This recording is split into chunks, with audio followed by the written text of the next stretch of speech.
Be the Vibe Radio, Season 6, Episode 12. Wow, your face, really? Yes, she's obsessed. Well, obsessed. Like, now you have to show them to me. Come on, show them to me. You have to show them to Okay. me. Let me see. Hello, and welcome to Be the Vibe Radio, where we have real life discussions about real life experiences. Be the Vibe Radio is an educational podcast that promotes liberation through spirituality. I am your host, LaToya Thurman.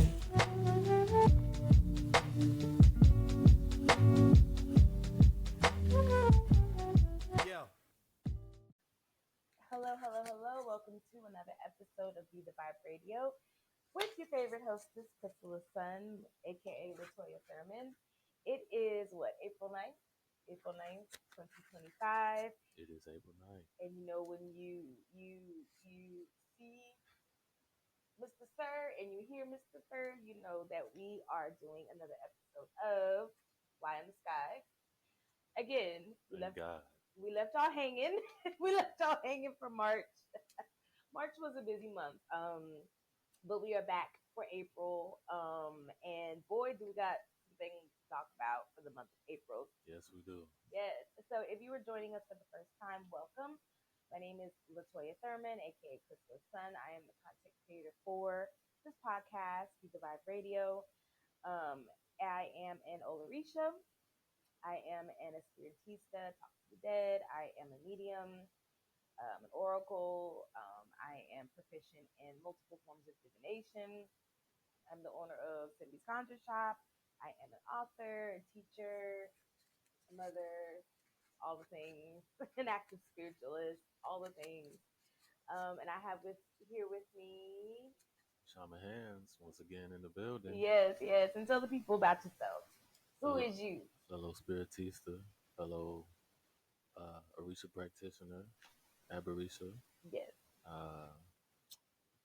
Reiki initiate, shaman, software engineer, musician, ordained healing minister, ordained astrology minister, certified wellness consultant, certified wellness product consultant.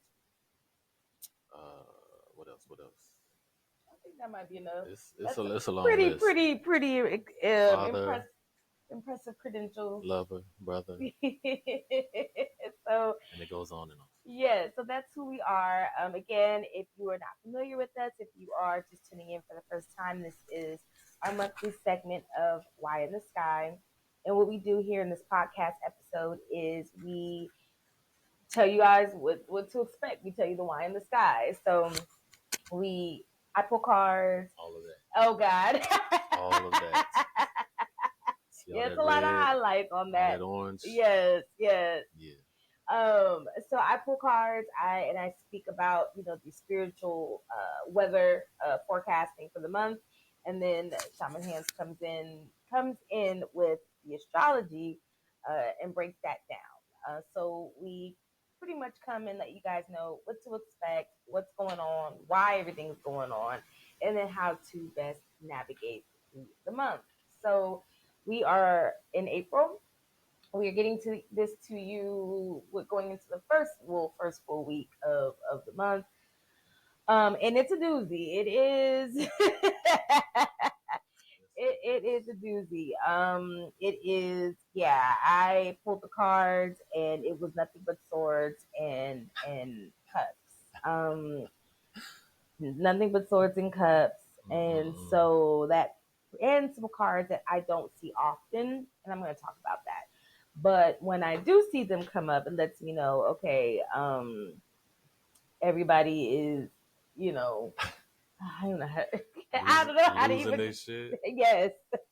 Lost and bewildered. Which I'm gonna talk about when I get to that card. So, confused and delusional. Yes. So, yeah. Desperate for help. Yeah, it's a lot. It's a lot. I'm trying to even go through my notes to even see if there's anything redeemable about this month.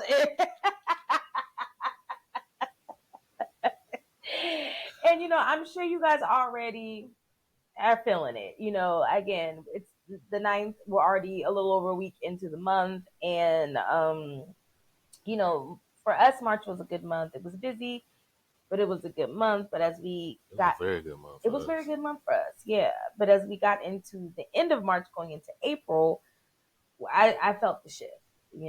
I Yes. felt the shift, This past and weekend was like, what? yeah, which is crazy because this past weekend I took a group of people down to the Delta to Mississippi for an ancestor retreat. So that was beautiful. We didn't have any issues. So I don't know what alignments I was in when I did that retreat, but it seemed like the world around everybody else. Shaman Hands was messaging me, telling me how crazy it was here, and we did feel it as we got back to Atlanta this past Monday. Once we were driving in on 85, coming back from Mississippi. So, anyways, do you have any more introductory comments? I don't have time for no more introductory comments All right, because I got a lot to cover. a lot to cover. Okay, so without further ado, I'm gonna just go into um, the cards.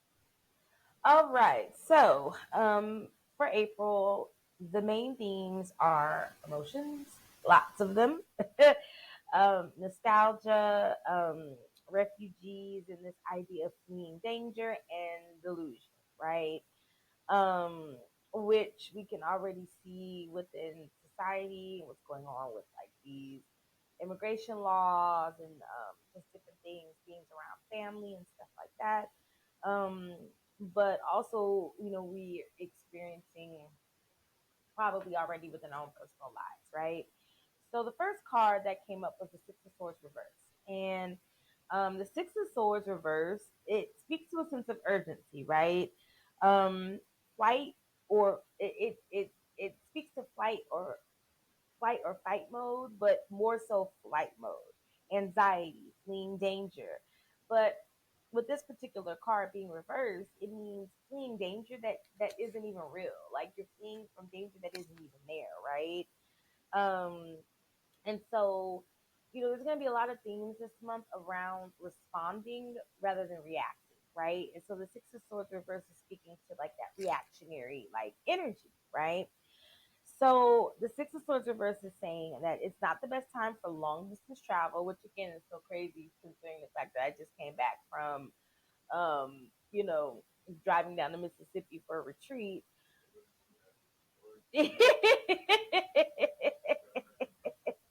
Yeah, I mean, it was a beautiful retreat. There were some interesting things that took place, but overall, it was a beautiful retreat. But I guess from Atlanta down to Mississippi, that's only a 5 hour drive, so that wouldn't be considered like a long distance travel. But getting on planes, going cross country, things like that, going out of the country is just not the best time to do that. The other message that the Six of Swords reverse speaks to is don't jump at the first opportunity that is presented, right? Especially for those who are like maybe job hunting or putting out multiple bids or applications for different things, or is looking to partner or work with people. Again, this is a theme of responding versus reacting. And so, because of some of the cards that are present, there's a lot of things that we don't know. There's a lot of things that are not going to be presented or are not going to be evident at first glance. And so, it's just not the best time to jump on things or any opportunity until you have a full picture of what it is and what's going on, right? So again, respond but don't react. Settle down and observe. This is going to be a month where we're really going to need to sit down a lot and watch and wait. Watch and observe and take our mental notes and for Virgos and those who have a lot of Virgo in their chart, that analyzing, right? Taking your notes, taking receipts, collecting them, and analyzing, right? That's the energy that we need to be in this month. And address what needs to be addressed before moving on at just in general, right? And so, and this is on all levels, and it's not even about like finishing what you start. It's more about addressing the things that you've been ignoring or the things that you've been putting off, things that you've kind of been stuffing down and not wanting to take a look at. Have the conversations that you've been avoiding. Maybe if you need to confront people or go ahead, go ahead, because I feel you want to say something. I feel you want to say something. Lifting up that mountain And breaking out that bro, right? All the things you've been brushing under the rug, all the stuff you've been stuffing in your closet, open that up and sweep it, clean it out, address it before you put, put no new stuff or put anything in that closet or, put anything on top of that rug. You know what I mean? So, yes. While we are in a space of responding versus reacting, this is also an energy of not letting nobody play in our faces either. Not letting anybody, get away with stuff, not letting anybody slide, like, especially if it's repeated behaviors or patterns, because repeated patterns and behaviors are also things that need to be addressed, right? Just in general, especially if the behavior is detrimental to the person that is doing the behaviors or the people that they are doing the behaviors to, if they're treating, with those behaviors. Does that make sense?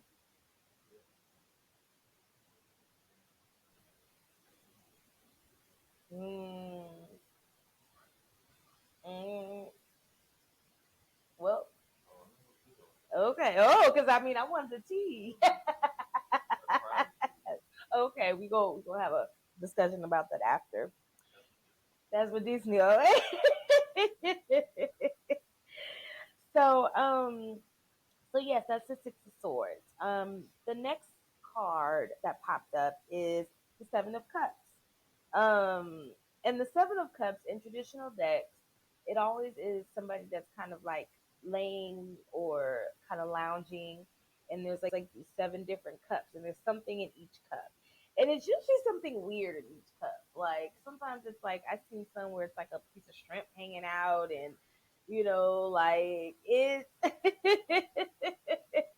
It's like just these or some clouds coming out of one cup, and it's always just like these random things in each of the seven cups. And a lot of the themes of the Seven of Cups is nostalgia, so just kind of like reminiscing on things or kind of living in the past or kind of remembering the good times or remembering memories. um but also a sense of delusion because it's a sense of nostalgia where we are remembering things in a way that wasn't how they really happened, almost romanticizing the past, right? So, so it gives a sense of false perception, right? Um, and so the ultimately what the Seven of Cups is saying is, um, watch out for being manipulated. Um, watch out for having unrealistic expectations. Um, and unrealistic expectations in the sense of the expectations that you have from others or of others, but also expectations you have of yourself. You're very clear about your intentions for doing what you're doing, right? Some of this was coming up in my retreat, some intentions that weren't clear or people didn't even know what their own intentions were. And it, created a certain kind of, or it tried to create a certain vibe within the retreat. Now, as a facilitator, I was able to redirect it, but it was obvious. It was obvious. It was just almost one of those, are you here for why you say you're here? Um, so in general, unrealistic expectations, and this thin line between fact and fantasy, right? So, just because we feel how we feel, and those feelings are valid because we feel them, doesn't mean the story that we feel triggered those feelings is fact. Feelings are not fact. You know, in that sense, right? So we have our feelings and they're valid, but our feelings are not always fact of a situation that we perceive. Does that make sense? Right. So watch out for that during this month, right? And it'll be a little bit easier for those that are more on the earth side of our charts to navigate the feelings and emotions of the month versus those that are because I will say the water babies are struggling. Like I'm already noticing that the water babies are struggling. Like even Nugget, our Scorpio sun and Aquarius moon yesterday, he was struggling at school. He had even his teacher that usually is patient with him was fed up with him by the time I picked him up from daycare. And then he had a meltdown in the car, and he had a meltdown at the house, and he melted down himself to sleep. Like we had, we put him on timeout, and then when we went to go check on him, he was asleep on the floor, like he wore himself out with his meltdown. So, even my little Scorpio baby was struggling. He's better today. He's better today, much better today. But yeah, the water babies are struggling. So yeah, I took him with me down to Mississippi, and then he didn't want to leave. He loved it so much he didn't want to leave, and then he was just tired. He was tired and he was not able to regulate his emotions. So I'm using Nugget as an example of this collective, you know, toddler meltdowns that we may see, amongst each other this month.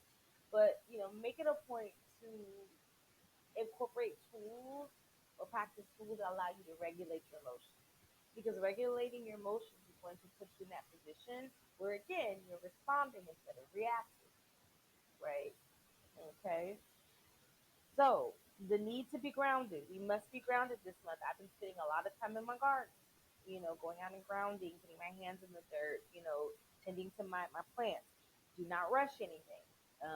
Again, it goes back to um, the not jumping at the first opportunity that's presented. That's a theme of not rushing, right? And having discernment. It is very, very, very, very, very, very, very important for people to have discernment. Please, please, please have very, very, very, very, very, very important to have discernment. Please have discernment. Please, please, please have discernment, right? And use it. And use it. So I'm gonna go right into the next card because it's interesting that this month's reading was very straightforward. Very very straightforward. And so I'm gonna get right into the next cup. I mean the next card, which is the Six of Cups, and the Six of Cups is piggybacks off the Seven of Cups, with again the sense of nostalgia, right? Um, Past memories, living in the past and more so childhood memories, right? So expect there to be a lot more childhood triggers going on. Um, and then again, we're still having this theme of romanticizing the past, right? So maybe romanticizing aspects of our childhood, maybe parts of our childhood or childhood traumas or triggers that are not being addressed. Again, goes back to that essence of addressing what needs to be addressed before moving on. Um, and this focus on family and children. So it's going to be very important to focus on your family, focus on your children. Expect parenting challenges.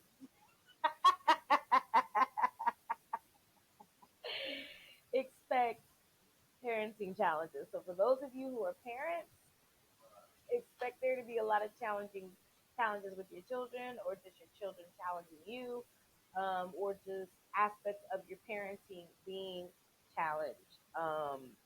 And also possibly needing to reshape or restructure how you parent.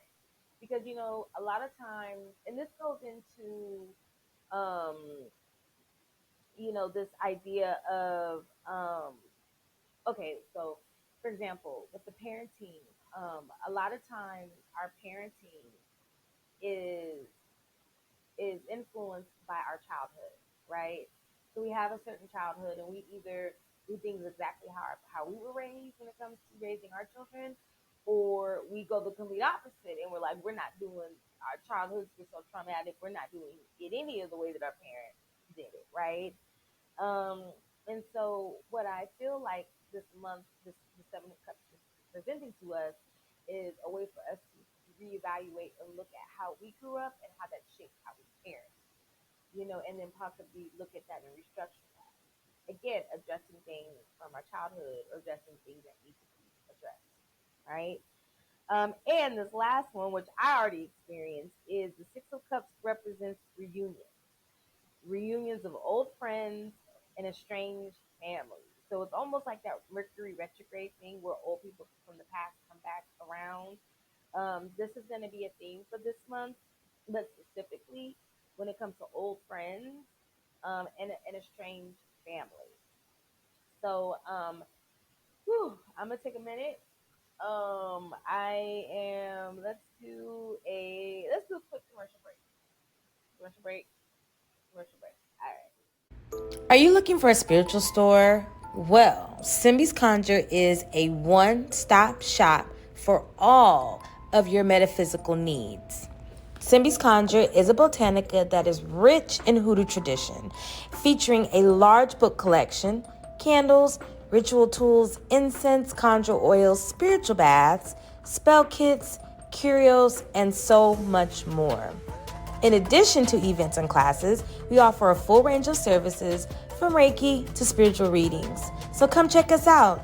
Simbi's Conjure is located at 4140 Jonesboro Road, Suite D3 in Forest Park, Georgia.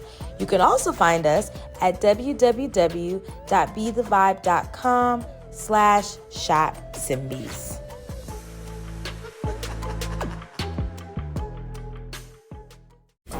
Do you ever walk into a space and feel the energy automatically feel dense and dark and negative?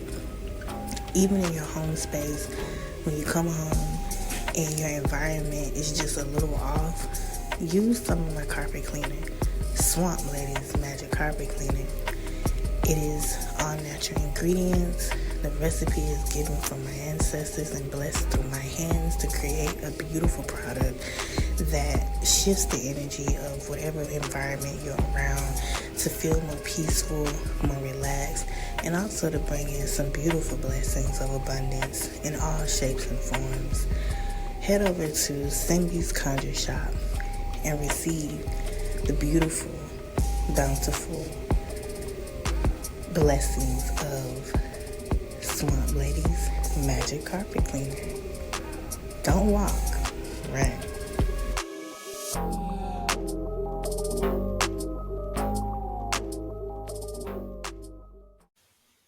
And we're back. We had to switch up our audio situation. Some of those of you watching, you probably noticed that we took off the mics and put on the microphone because we were having a little audio snafu. So if you notice a change in the quality of the audio, that's what it is. My bad, y'all. So yes, we're back. I hope you enjoyed that commercial break. Support your local businesses. I was trying to think how I could tie in your tarot lessons for me forgetting to plug up my mics and charge them overnight. Probably parenting challenges and dealing with dollars and forgetting things that we need to do. I'm gonna go with that. We're gonna go with that. So I'm gonna get right into it.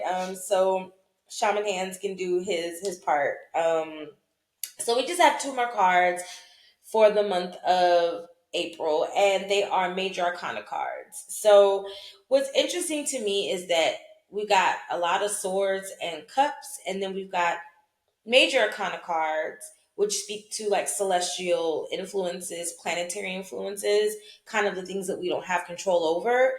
But we got no character cards, right? So no knights, pages, kings, and queens, which means that a lot of what we experience this month will be determined by how we respond. Remember, respond and not react, and by the planets, by the celestial beings, by spirits, spiritual courts, and ancestors, things like that, right?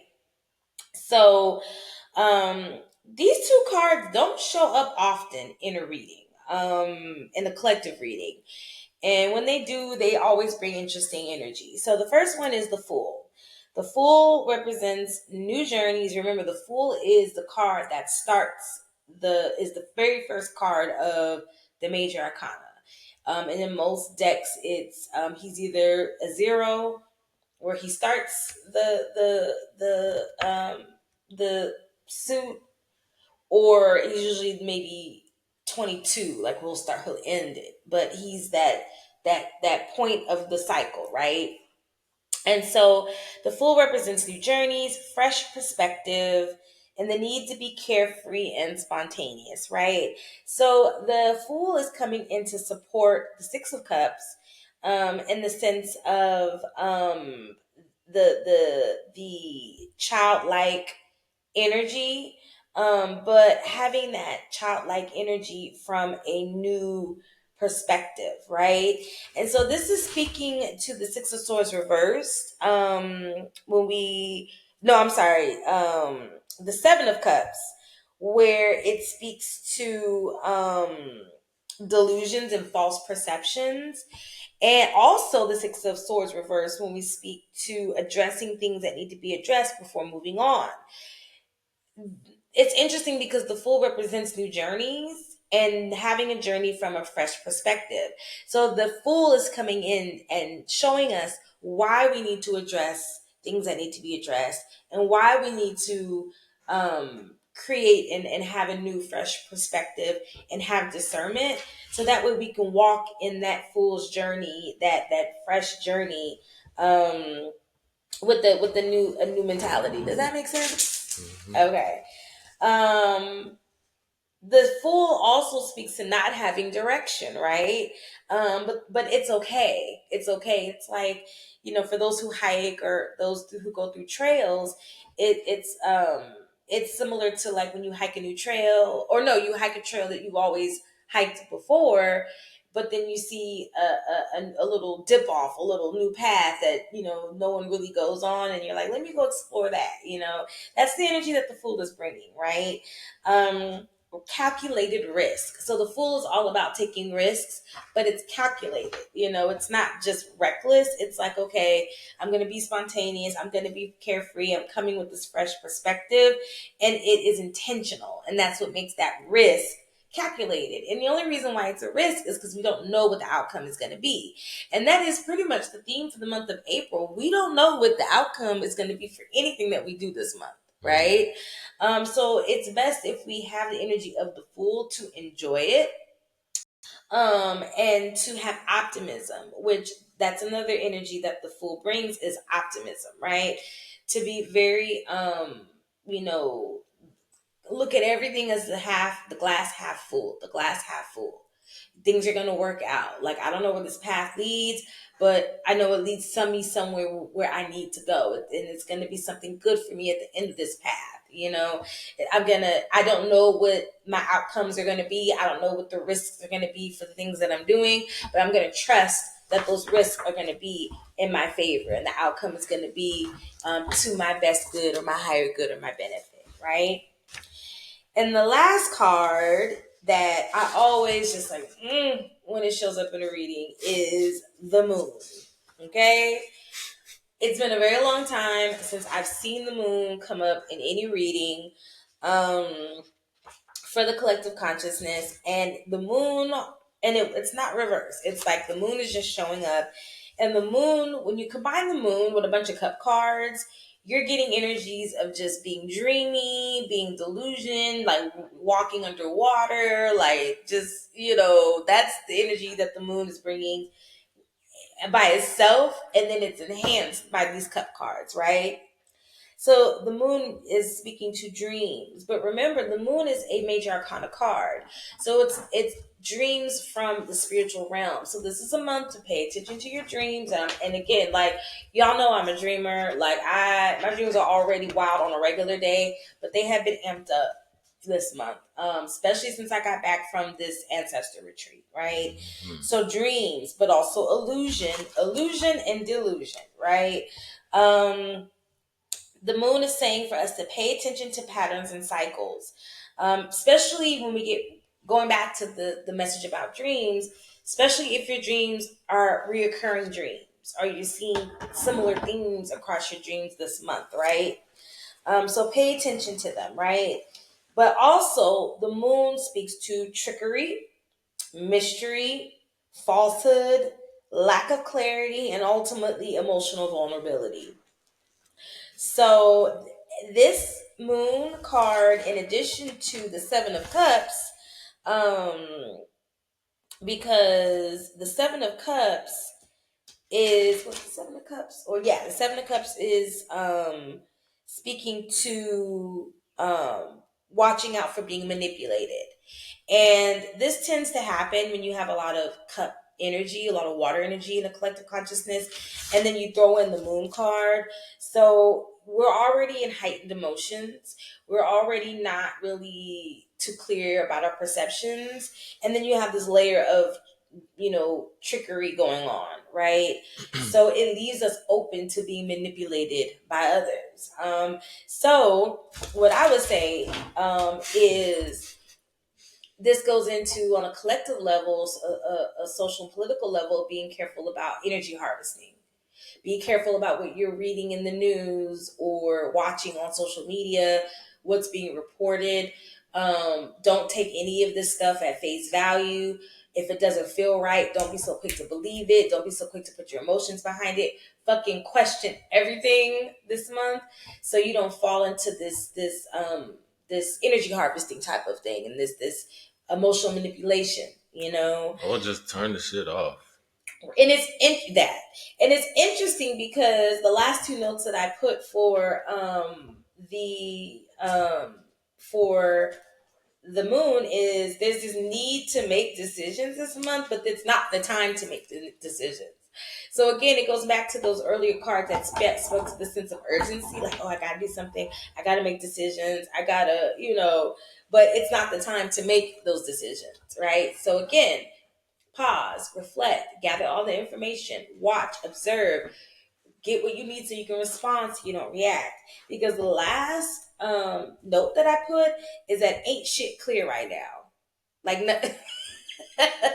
nothing's clear right now. Nothing is clear. Okay? So keep that in mind this whole month. Okay? And if something don't feel right, that means it most likely ain't right. Okay, so that's it.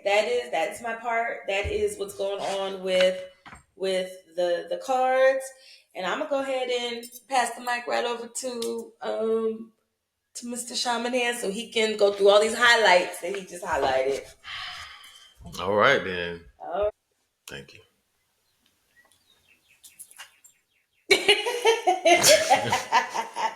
And go. We're back. Wait, was that a break? It wasn't, but we gonna roll with it. We're just gonna chop. It was like a chop.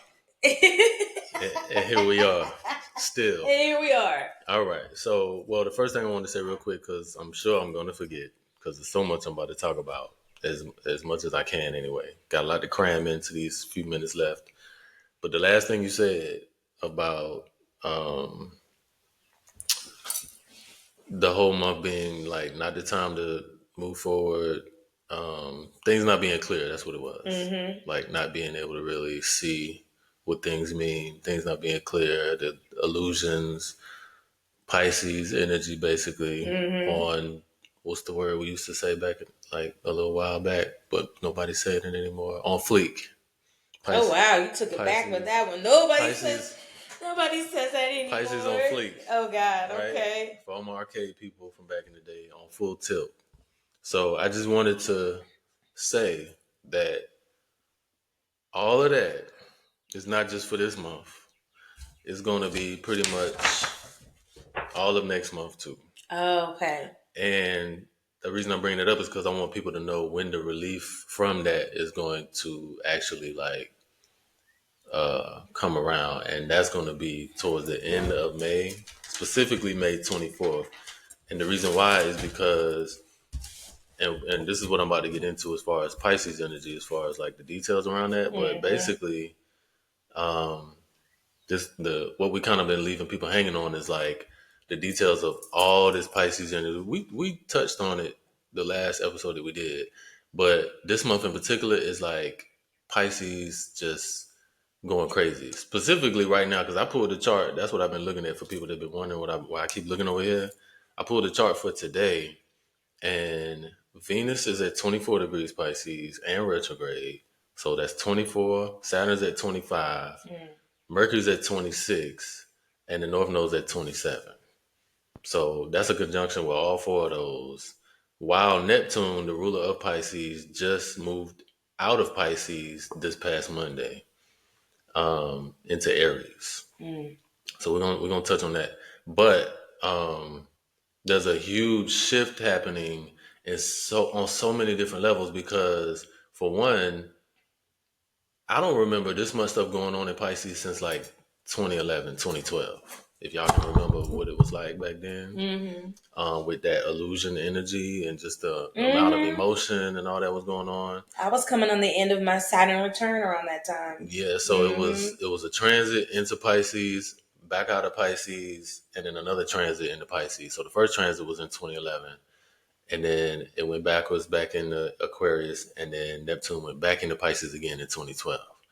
And so there was a lot of other stuff going on in Pisces at that time too, though. So not only did Pisces ruler come into the sign of Pisces, which takes forever to happen. Once the time that Neptune takes to go all the way around the zodiac is astronomically long. But also we got on another level, there's a lot of endings happening right now because Pisces is the last sign of the zodiac. And so it's been a long time since we've seen this huge condensing of energy in Pisces, but it's also all about to leave like right away also. Right, that makes sense. So it's like bringing you into Pisces energy super, super strong like we haven't seen in like well over a decade. And then all of a sudden, boom, it's going to be gone. So on May 24th, that's when Saturn leaves Pisces. And by that point, everything else that I just mentioned, other than the North Node, is going to have already left Pisces too. So Saturn, other than the North Node, Saturn is going to be that last final exiting energy from Pisces into Aries. There's going to be some back and forth because, of course, you still got to do with retrogrades and stuff. But as far as like the initial sense of like, we can kind of start to relax here because the Pisces emotion, delusion, illusion, self-sabotage, like all that kind of stuff is going to finally see some relief next month on the 24th of May. So I just wanted to throw that out there in case I forgot to mention that because it was related to what you just said. So all the rest of this month, all the way up to the 24th, we're going to be dealing with what you talked about. Okay. But when the 24th of May comes, it's going to be a huge relief. Not just a relief, but like so much so that like we may actually forget a lot of stuff that went on this month, which is another reason why we don't want to get attached too much to what's going on this month because we may not even remember a lot of this shit by the end of May, early June. Does that make sense? That makes sense. Okay, so that's my little like appetizer. So let's get into it. Mercury just went direct this past Monday, so we weren't able to give you prepare y'all again. I know I talked about it last episode, but since we didn't do last month's Why in the Sky, I always like to go into more detail to help people prepare for that. But that was this past Monday, which was another reason why this weekend was so wild. And we actually started off the month on April Fool's Day. Which that was crazy. That was weird. It was weird, but the moon was lined up with Uranus on that day. So that's how we started the month. With the emotion from the moon, that sudden unexpected change from Uranus. And Uranus, anytime I mention Uranus for the rest of this episode, just remember that everything that's happening with Uranus and how it's dealing with other planets that's making different alignments with it as we go through the month is going to be extra emphasized and important because Uranus is changing signs this year. And Uranus, as a matter of fact, I'm going to give you the exact date because it's not this month. And I want to give everybody a heads up as to when it's going to be. It's going to be in July. So look for that like early to mid-July. And of course, we're going to talk about that more leading up to that. But the reason that's so significant is because Uranus didn't change signs hasn't changed signs since 2017, 2018. It went into Taurus 2017, then went backwards into Aries, and then it went into Taurus again 2018 for its final transition into Taurus, all the way up until this year. So this is where the sudden unexpected changes of the resources, the money, the values, people's value systems, what you value, the way you value things, the things that make you decide what to rank in certain spots on your value list. Like anything that has to do with values, resources, your principles, what you stand for, your money, the land, food, um, personal belongings, all of that stuff. This is why ever since 2016, 2017-ish, all the way up through today, we've been experiencing this back and forth, sudden change. Um, this is the period that cryptocurrency started to take a big boom around the world. This is the period where more and more people started to actually become aware of the manipulation of our food, um, the land grabs, what the plans, the crazy plans that's involved with all the land grabs, especially with changing up the food. Like all of that's because of Uranus being a Taurus. So me personally, I don't know about y'all, I am super excited about Uranus getting the fuck out of Taurus because this is going to help us have more of a stable experience with our finances, resources, and anything that has to do with us being able to thrive financially. Which I'm already started to see it. Yes. You know, definitely started to see it. I started to see it like last month. Now, the catch to that is moving into Gemini, which is information, communication. And so if you think you've been experiencing hiccups with the type of information that you've been absorbing now, you ain't seen nothing yet because when Uranus goes into Gemini, I probably ain't gonna watch the news at all. I may not even watch like non-mainstream news. And social media, I'm definitely ain't gonna be tuned into that. Like, I wouldn't say not at all, but people don't see me on social media like that now. You really ain't gonna see me like that when Uranus go into Gemini because it's just gonna be crazy. It's gonna be all over the place. People gonna be just getting shocked and triggered left and right, like by information, and not just online or anything like that, but just the way people communicate in the day to day is gonna be like that. But I'd rather have that than Uranus shaking up money and resources. Personal preference, don't know about y'all, but I think we all got something to look forward to in regards to that. So I'm gonna just say this one last thing about huge transits, and then we're gonna run through this month. Part of the reason why shit is so crazy, I've so been wanting to say this to everybody on here, so I'm glad we're finally doing this. Okay, so starting from the sun outward, you got the inner planets, and then by the time you get to Jupiter, that's considered the outer planet. So it goes Jupiter, Saturn, Uranus, Neptune, Pluto. All right.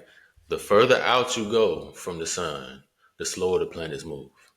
All right. So we're always experiencing a lot of shifting happening with the inner planets because they move so fast. So that means that they are changing signs so fast. Mercury being the fastest, and so on and so forth as you go out. By the time you get to Saturn, the Jupiter is still considered an outer planet. But by the time you get to Saturn, now we're experiencing very slow change in terms of when the planets move from one sign to the next. All right. Jupiter pretty much changes signs, like give or take a few months or so, basically every year, once a year. So that's like a year's cycle with Jupiter changing signs. Not exactly a year, but it's enough to where we can say it's pretty much a year. Saturn is approximately 2 years and a few months, give or take a month or so. All right.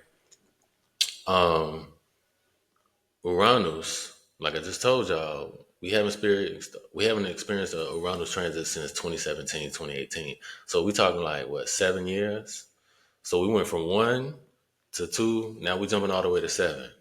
So now we're talking about Neptune. Neptune is like, what I say, 2011, 2012. So that's now what? We're talking 13 years, right? Around in there. Pluto is like anywhere from like the upper 20s, mid 20s, usually anywhere from like around mid 20s to the lower 30s.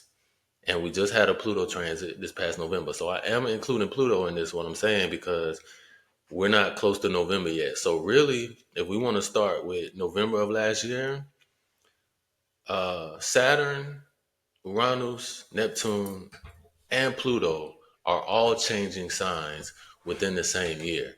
That's super, super rare. They all move super, super slow. Anytime just one of them changes signs, it's a crazy amount of shift taking place all over the planet in regards to the energy of that sign and the energy of the sign, of the energy of that planet. In regards to the energy of the planet and in regards to the energy of the sign that is leaving and the sign that it's moving into.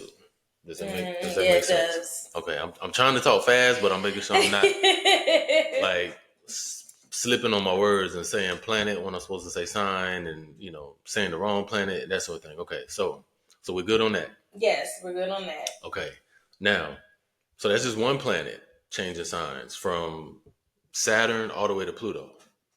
All right, but Saturn, Uranus, Neptune, and Pluto are all changing signs the same year. So imagine you got a clock on the wall that's got, instead of 2 or 3 hands moving around at different speeds, you got like 11 hands moving around at different speeds. What's the likelihood of the absolute slowest 4 hands lining up to where they're all changing in a different area of that clock at the exact same, like in the exact same small window of time, right? And then not only that, but consider the energy of these planets we're talking about. Saturn is karma. Saturn is limitations. Saturn is you ain't going nowhere. Saturn is you sure you did everything you said you was gonna do, because if you didn't, I'm taking shit from you until you get it done. And I still might not let you go nowhere after you do that, because now I gotta check how well you did it and if I even feel like you didn't take too long to do it. But you still gotta do it anyway. That's Saturn. Uranus is hey surprise again, hey surprise again. Hey, I'm over here now. I'm back over here. I'm going to scare you. I'm going to trigger you. I'm going to rebel against everything you say. That's Uranus. Neptune is we're in the dreamland. I'm giving you all kind of stuff that looks really, really real and ain't shit real.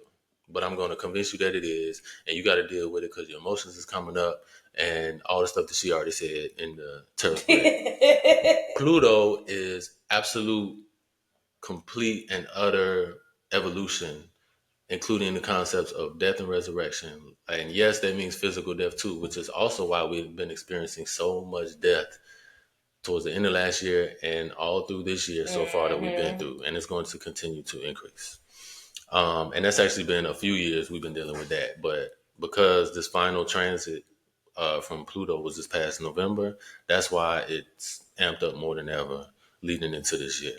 So that's all 4 of those planets combined making the transition into a new sign this year. And then 2 of those planets are going into Aries, the sign of war,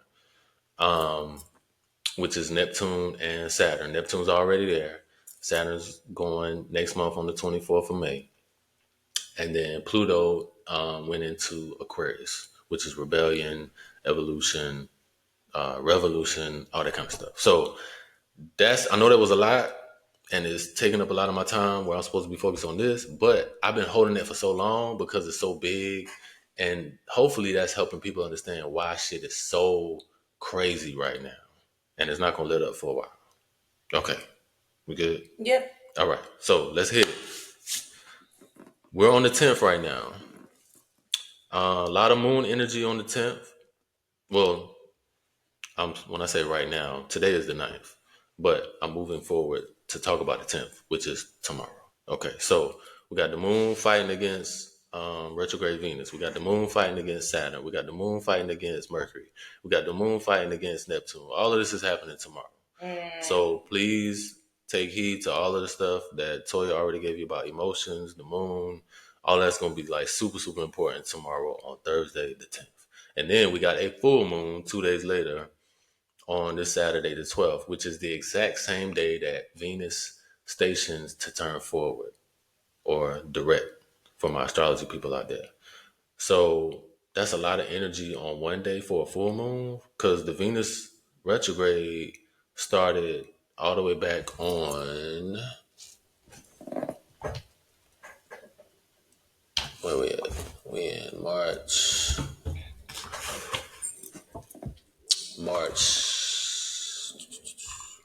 That's it, 2025. Oh, that's why. Okay, so yes, March 2nd, right? So basically the start of last month that we didn't talk to y'all about, sorry.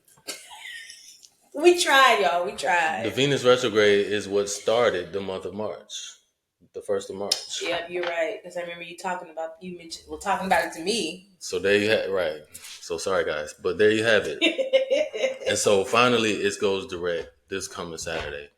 Still got to go through a shadow period, which is going to be a little while. But at least it's turning forward to go back through the path that it just went through all last month. But this time it's going forward through that path. So this is going to be the time after this coming Saturday. Once you get through all of the emotional upheaval that's probably going to happen, do a lot of breathing. Get your rest before then, please.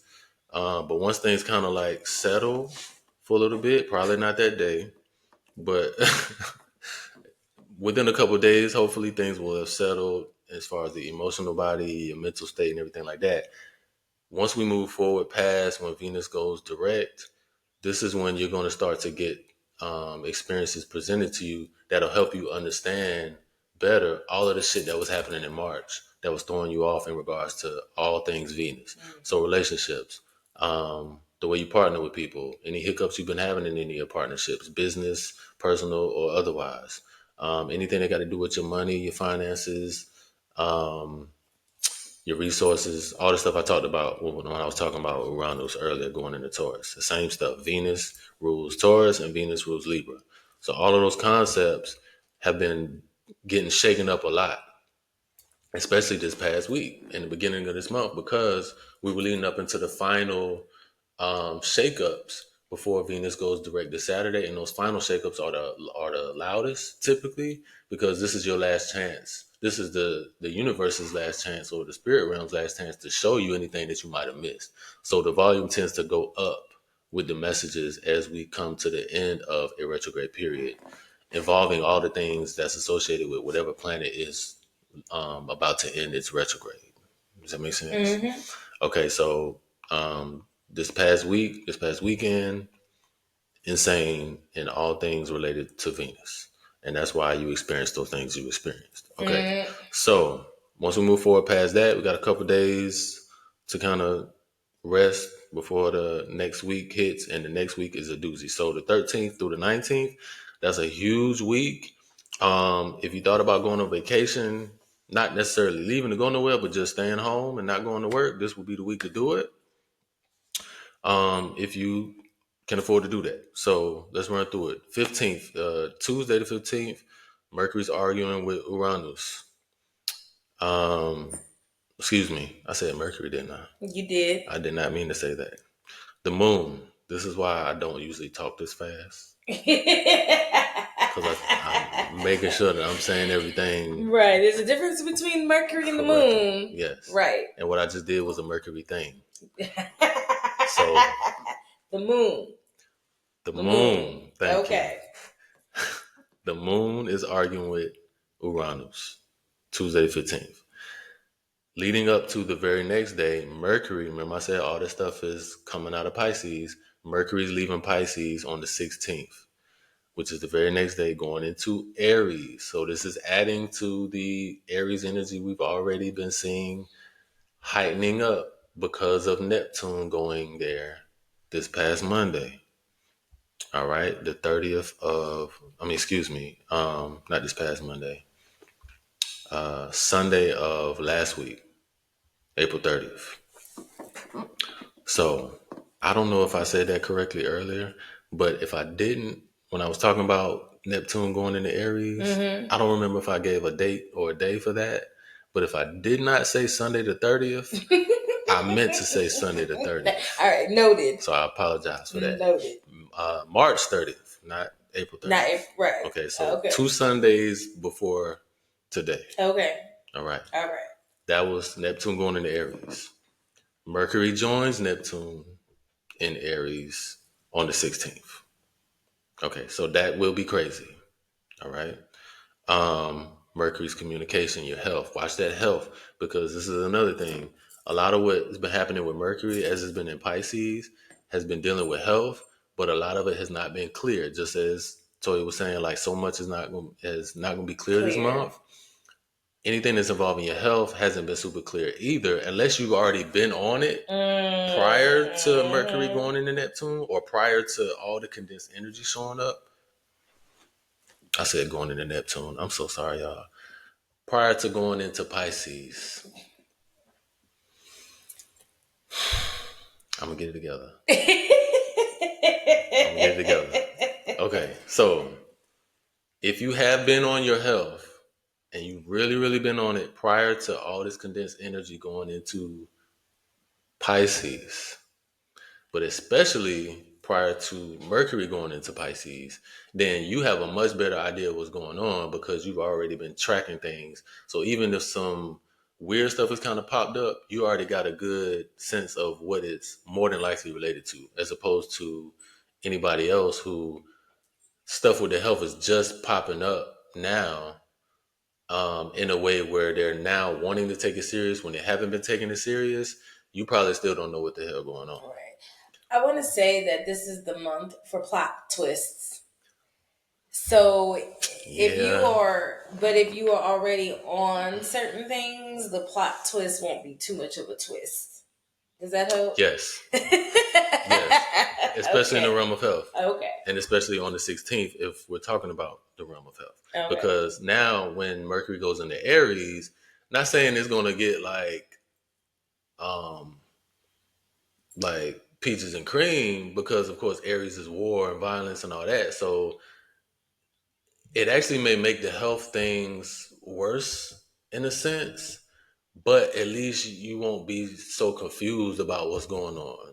So the volume is actually probably going to increase, but in a way where at least now you have a lot more certainty about what it is and what to do. Mm-hmm. Okay, even though it may be even more painful and more debilitating depending on what you're going through, but just hold on to that upside of at least now you know. Now you can see. Now you're not still confused and dealing with more pain. You may be dealing with more pain, but at least you're like, oh, now I know what it is. All right. Mm-hmm. So utilize that. The very next day, we got Mercury and Neptune actually lining up at the very beginning degrees of Aries as Mercury prepares to pass it. The very next day, Mars. I'm so sorry, y'all. I'm also feeling rushed because I know you got to get out of here and I'm trying to hurry up and get through this. Mars, the planet that rules Aries, that's what I meant to say. On the 18th, which is next Friday, it goes into Leo. Mars has been shaking up a lot of shit this year because we don't have a Mars retrograde often. It's usually like every 2 years when we have a Mars retrograde. And the one we just had was crazy because of other stuff that was going on at the same time. So it's finally going back into Leo where it was when the Mars retrograde started. So now we're actually finally, even with Mars, we're starting to see culmination of all of the retrograde experiences that we've been having, because even though it hasn't passed the point that it started, it's retrograde yet, at least it's now back into the sign as of the 18th where the retrograde started. So we're going to be done with Mars and Cancer energy, which is never like a smooth thing because Mars hates any water, but Cancer is like the ultimate in terms of emotions because it's ruled by the moon. So imagine a Mars retrograde, hating water, all about fire, all about wanting to do, go, let's get it. And passion and all that kind of stuff, being trapped in retrograde mode in the sign of the moon and ultimate emotions and not being able to like move easily because it's surrounded by water.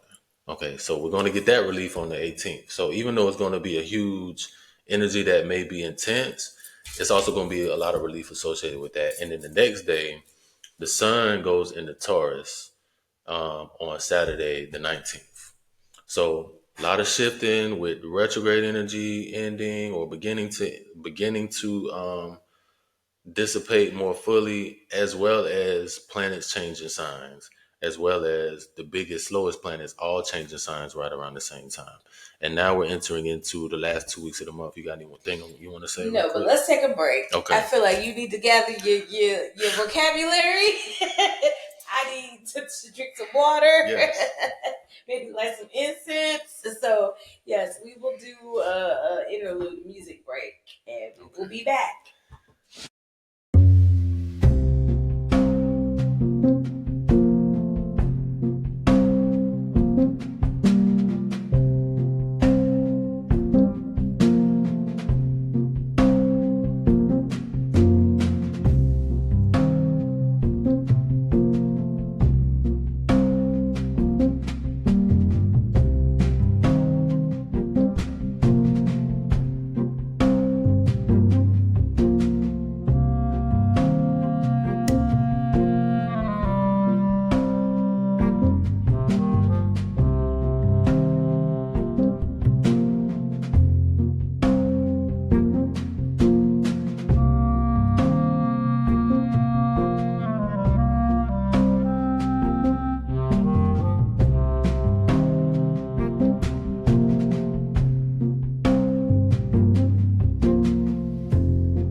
And we're back.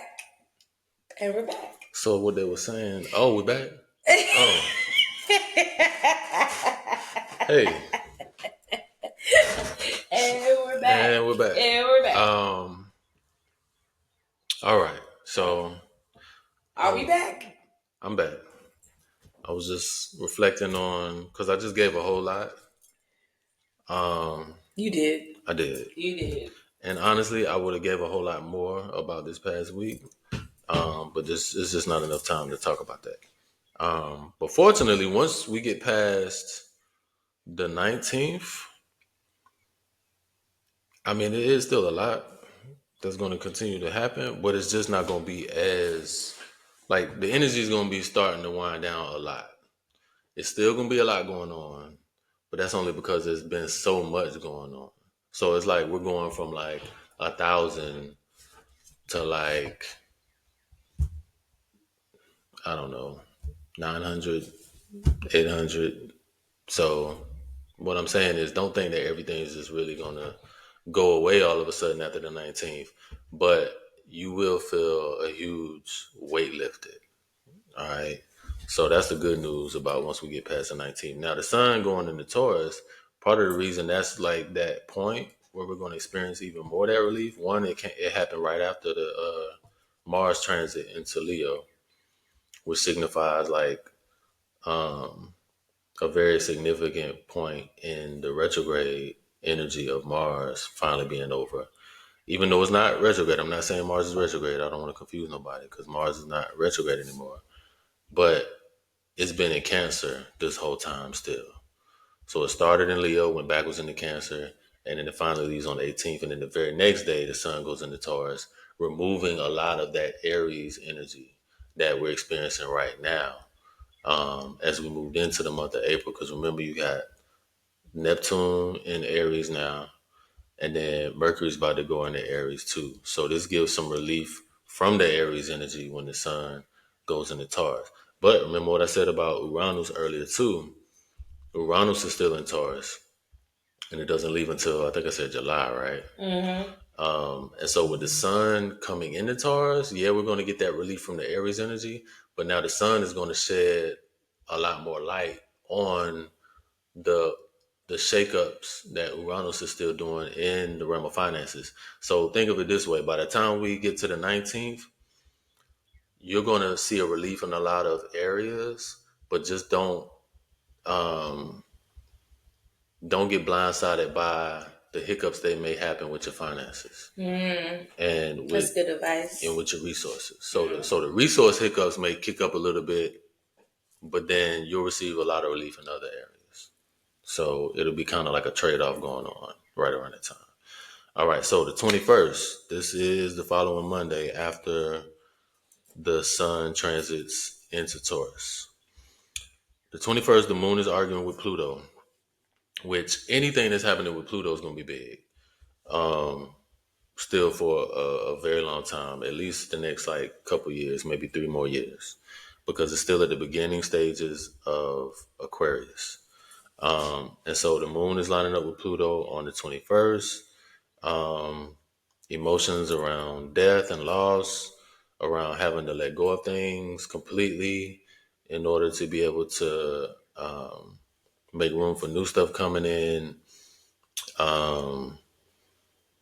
And Pluto's intensity too. So you got emotional heightening plus the concept of intensity in general, because that's what Pluto and Scorpio is about. So it's going to be real heightened emotion more than likely on Monday the 21st. And really, it could be in the realm of anything, but more than likely, it's going to also be things associated with death and loss, having to let go of stuff, and that sort of thing, coupled with anything else that might be going on that triggers your emotions. And then we got the moon going into Pisces on Wednesday the 23rd. So that's that Wednesday, that same week. And the sun is arguing actually on that same day that the moon goes into Pisces, the sun is arguing with Pluto now on the 23rd.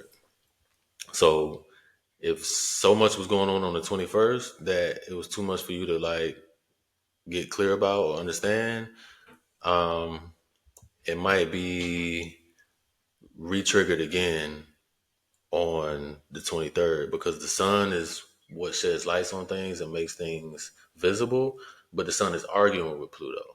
So it's going to be challenges in regards to being able to see clearly.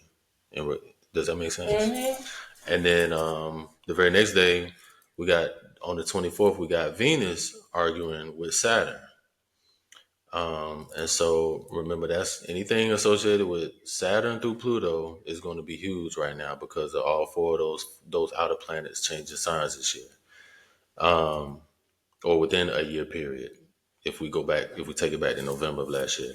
But Venus again, remember, just went direct on the 12th. So Venus is still in the shadow period on the 24th. And now it's arguing with Saturn on that day. So limitations. This is definitely ain't the time to be like trying to like make any decisions or move forward with anything new in regards to relationships, or anything that's involving like a financial change. So like if you got like something new you want to do with your money, or not necessarily something new you want to do with your money, because you may make a purchase and you just didn't have that thing before you made the purchase. But I mean like big stuff around money. So like let's say you got a whole structure that deals with how you use your money or how you move your money or how you are you're saving your money or sharing your money. You know what I'm saying? Like we do things with our money together. I do things with some of my money separate. She does things with some of her money separate. So if it's like a huge thing where we're trying to just like restructure all of that, this ain't the time to do it. That's what I'm saying. That's actually very important considering all the things that are going on with our economy right now. Yes. And people being scared about like 401ks and stock markets. And again, this is a month to watch and wait and to respond instead of react. Yes. So this is not the time to buy up stocks you don't normally purchase or sell your stocks that you want to get rid of, or liquidate your 401ks, or dump a lot of your assets. No. Like, you're gonna want to do it because of just this emotional fear that's going on around the economy, but it's not the time to do that. No, it is not. All right. I wish I actually knew a lot more about stocks and stuff, because I would be a beast at that shit. Because all I would have to do was just look at what the planets are doing and act accordingly with the stock market. But maybe one day. But anyway, just a little side note. 25th.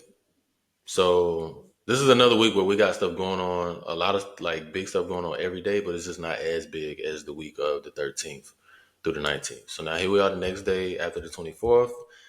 Friday the 25th, we got the moon lining up with Neptune in Aries, and we got the moon also lining up with Mercury in just like less than a little more than 12 hours later, the same day though. It's funny that there's a lot it seems like the moon's doing this month, and then the moon came up in the cards. Yeah. And I normally don't talk about the moon this much. You really don't. You only talk about it when it's doing something major. Yeah, because the moon moves so fast, so it's always changing signs. Like less than 3 days time, it's going to change signs. It goes through the whole zodiac every month. Hence the word month comes from the word moon.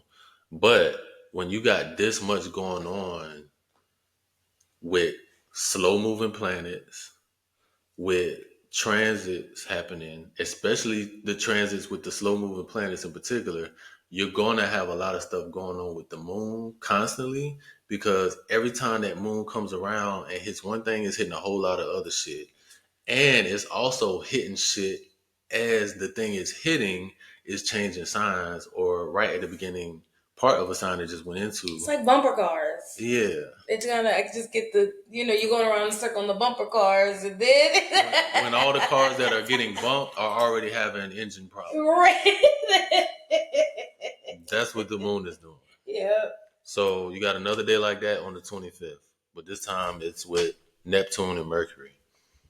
And again, remember, it's in the sign of Aries, which is a new energy that's building up and increasing in strength, because a lot of the stuff is leaving Pisces, and that's where things go when they leave Pisces. All right. Now, the next day on the 26th, Saturday the 26th, now this time we got Mars and Pluto arguing with each other. Now, this is big. This is going to be a crazy weekend. Not the time to be doing a lot of stuff on the road, unfortunately, or depending on however you want to look at it, fortunately or unfortunately for me. I'm on the road all day just for my job. Mm-hmm. So I'm definitely going to be taking my time that day and paying like a lot more attention to what's going on around me, because not only is Mars and Pluto experiencing a lot of shifts individually amongst themselves, but Mars and Pluto also co-rule the sign of Scorpio. So they share a lot of similar energy in regards to how they relate to Scorpio, but now they're going to be arguing with each other. So it's going to be certain moments during that day, and I may get into this in the future with the Wire in the Sky as we continue to develop this thing, now that we're on video and YouTube and all that. Mm-hmm. But yeah, I don't know how that's going to work, because what I want to do, this may just be a thing where I have to do it privately with people when they get readings or something, but I want to try to figure out a way to do videos that incorporate this some kind of way, even if it's just on my channel. But it's going to be specific times on that day where the argument with Mars and Pluto is going to like explode. So even though that day, the 26th, is when the actual exact alignment of 180 degrees happens between them two, it's not going to be as loud all day. Like it's going to be certain parts of the day where you may not be feeling none of that, and then all of a sudden out of nowhere, boom, it hits. And then like about 3 hours later, it hits again.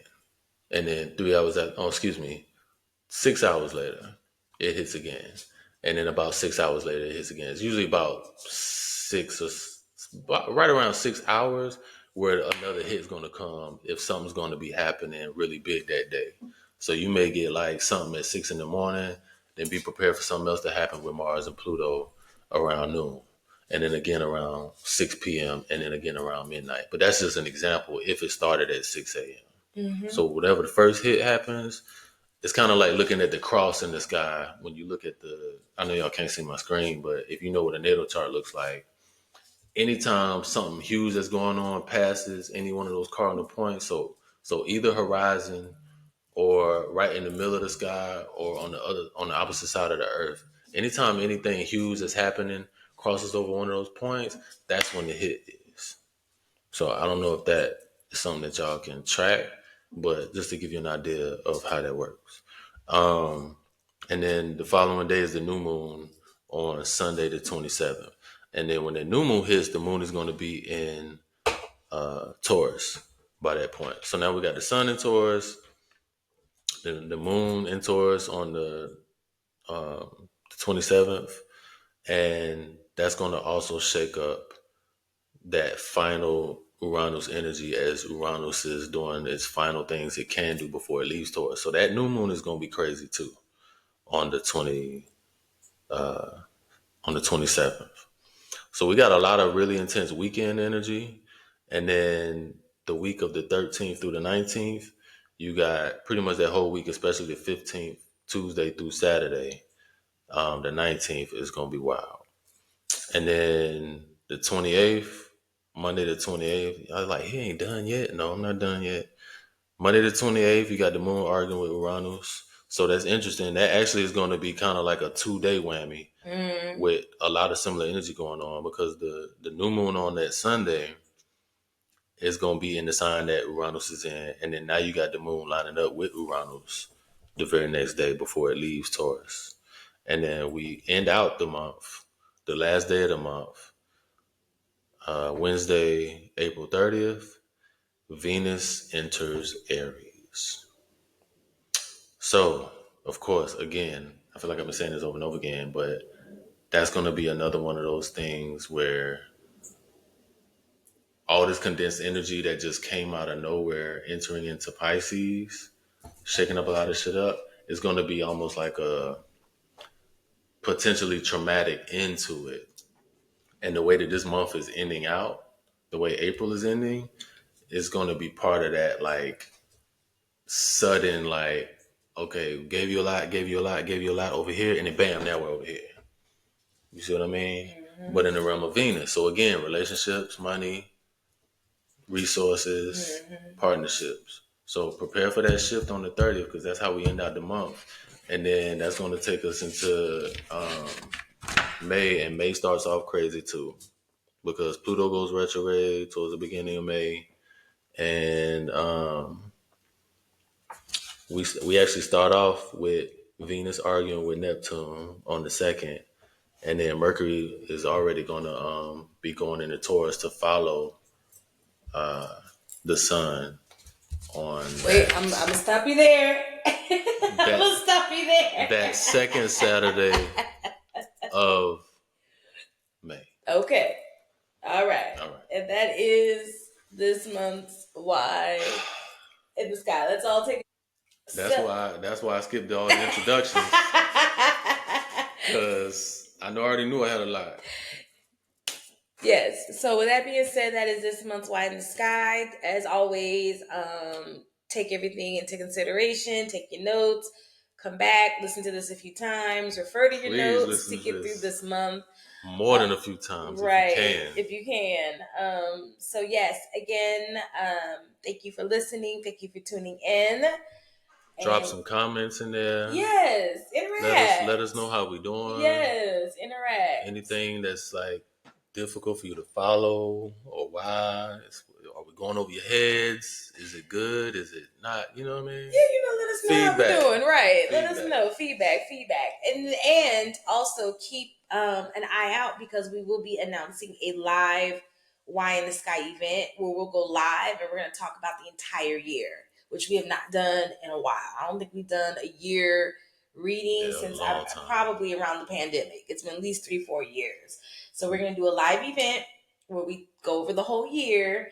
In addition to still doing our monthly forecast, but I want to do a live event where we can interact with you guys and go into more detail than this, these short hour and 20 minutes. And it's not gonna feel as rushed either. Exactly. Because she be trying to get to her store. Because somebody don't be prepared and we be starting late. Somebody be wanting to do all the million of things right before we're supposed to record, and I got places to be. I was thrown off last night by Nugget having his Scorpio moments.